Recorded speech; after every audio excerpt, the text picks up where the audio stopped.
So how long do the benefits take to kick in for semen retention?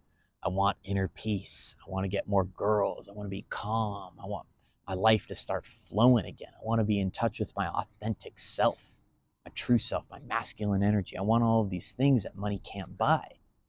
Okay. But so how long is it going to take? All right. So the answer to that question, and I know this is the worst answer anyone can give, but it's the truth, and we're all about the truth and rawness on this channel, is that it just entirely depends on you. It does. What, and I'm going to get into kind of my experiences and some examples from my story in a minute, but what took me 2 years might take someone 6 months, or it might take them 4 years. It just depends on where they're starting, where they're at, their lifestyle habits. There's so many bent tangibles to it.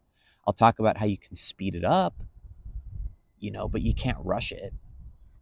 Um, Another thing I want to get into really quick is, like, the purpose of me making this video was because I constantly see this, because I'm on the internet. I'm looking around, I'm peeking at that stuff, and you see the NoFap timeline, the semen retention timeline. It's like just days 1 to 20, and then day 21 to day 70, and then 70 to 140, and so on and so on. If you just make it 20 days, this will happen. That's just not true. The reason I know it's not true is because I used to look at that stuff years ago and then kind of bank on the fact that that was going to happen. And then when it didn't happen exactly how I thought it would, or maybe I was lying to myself, it really slowed down my progress. It made me really kind of, judge myself a bit. It just creates issues. Okay. So, like, anyone that's being clear and honest will just tell you it depends, and they don't know. Okay. But be that judge for yourself. If you don't believe me, then go find someone you do believe. I'm not trying to sell myself so much as just be honest and just be real. I have nothing to gain from any of this. I'm just saying, like, I have nothing to gain or lose. So um, and so it just entirely depends. Now, what are some things that you can do to speed this process up, though? Okay, I've said this before.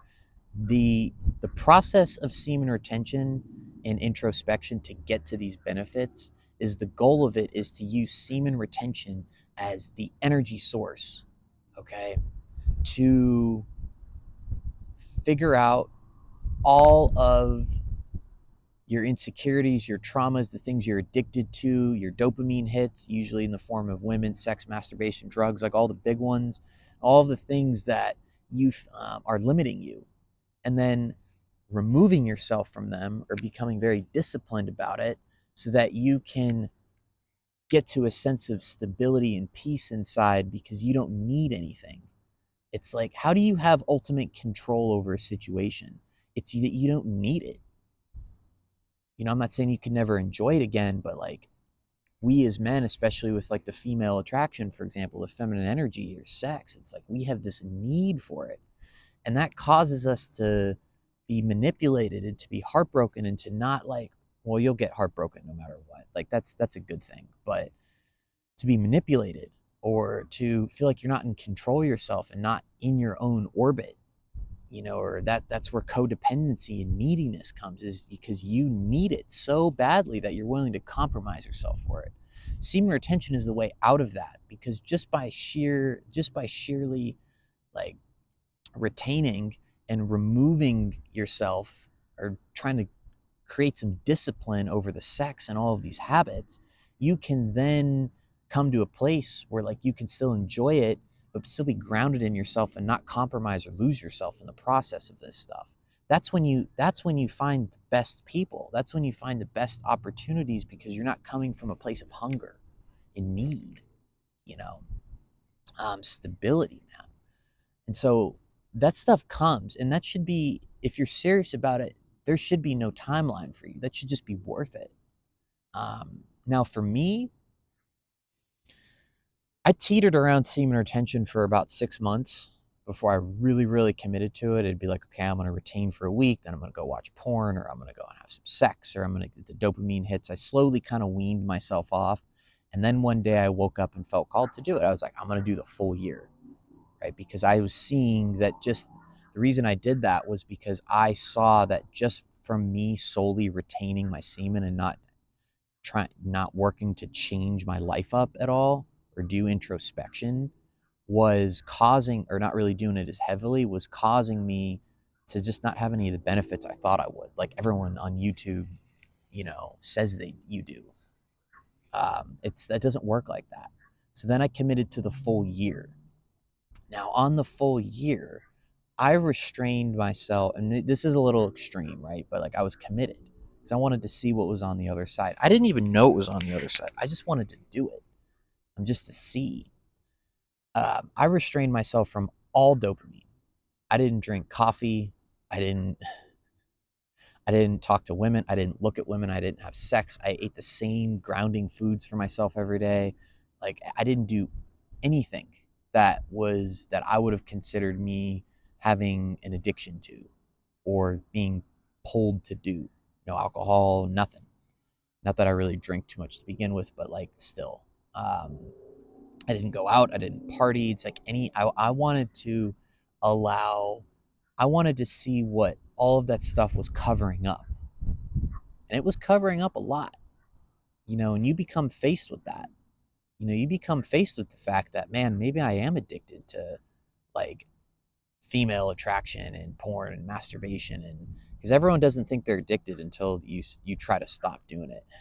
It's like the smoker. It's like, oh, I can quit anytime I want. It's like, nah, I think it's a little more complicated than that, but that's fine. And because that's a tough one. And I just wanted to see what was on the other side. And so without me knowing, because I didn't really even know what I was doing, right? It's just like anything. You just have to start and you'll figure it out. It'll come naturally.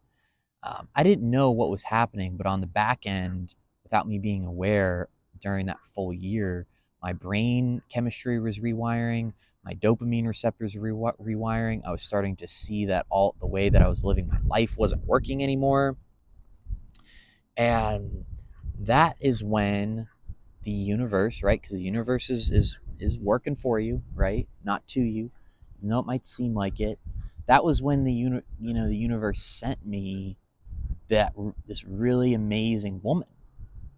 Um, it was like my 10. Couldn't believe it. I didn't even know that this existed. There's no way I would have found her on a dating app or at a bar. It's like maybe find the looks on someone, but like just the personality click and the same interests and all of that. It's just like, dang, like where did this show up? I didn't know this was real.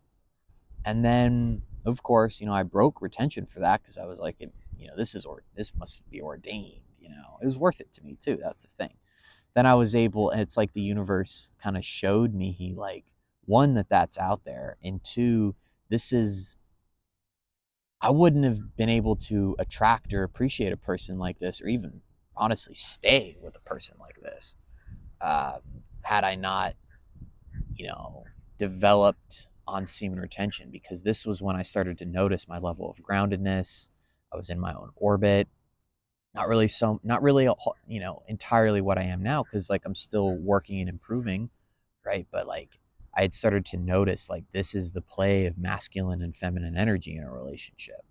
Um, and then the biggest shift was, when it was the biggest shift was I felt like for the first time in my life I had this balance between being able to love and appreciate someone vulnerably, authentically, and honestly. And when it was time to let him go, you let him go. What's going to be forced here, and what is truly meant to be. And you only really want what's meant to be in your life after that. After you let go of the need for something, you're okay with just waiting for what's right for you. And you'll know what's right for you. You'll start to understand what that feels like and what's not. Okay. Since then, semen retention has allowed me to let go of this just deep need for like approval from women, or codependency from women, or neediness, or and then and some other like addictions and some other like um mental instabilities and things that were holding me back. And what's on the other side of that is peace. What's on the other side of that is stability. And you let that go when through that journey it's brought up, um, and you have the humility and the readiness to let it go. Something could be brought up, you just might not be ready to move on from that yet, but you'll know when you are, because you'll just let it go. It's not even a choice. You'll just let it go. um, Allow yourself that space to transition, that anxiety, stress, and worry, and instability, and questioning that comes from you're moving up in a vibration, but like your ego and your habits are all down here, and it's like you're having to climb the ladder out of it. When you climb that ladder, it's gonna feel weird. Allow yourself to feel weird. It'll go away. It'll get better. But what's cool is that this journey is not never over. There's always more that you're letting go, and then what's on the other side of that is just joy. It's joy because you feel light and at peace with yourself, and you just can't buy that. I'm not saying I'm perfect, because like I'd be lying if I said I was, if I like was peaceful and joyful all the time, because I'm still human. And it's the tax we pay, is we have emotions and we have our bodies and we have these constraints. But for you start to experience these bouts of joy and peace and stability, and then they get longer and longer and longer and longer, as you start to understand yourself better, and you start to move in the direction and rearrange your life naturally and organically, so that you can have this a little bit more and more and more. That's when things start to work for you. That's when you attract the right people. You attract what you're supposed to be doing on this planet. Like you attract all of that stuff because you fix internally. Okay. So that's the short answer, and the short summary is it entirely depends, right? But don't put a timeline on it. Just focus on doing it and then relax. Okay. Because there's so much into this. You're going to if you there's you're going to relapse, because that's also a part of the journey, right? Just allow yourself that space for it. Be committed to it. Okay. Hope everyone has a great day, though. Okay.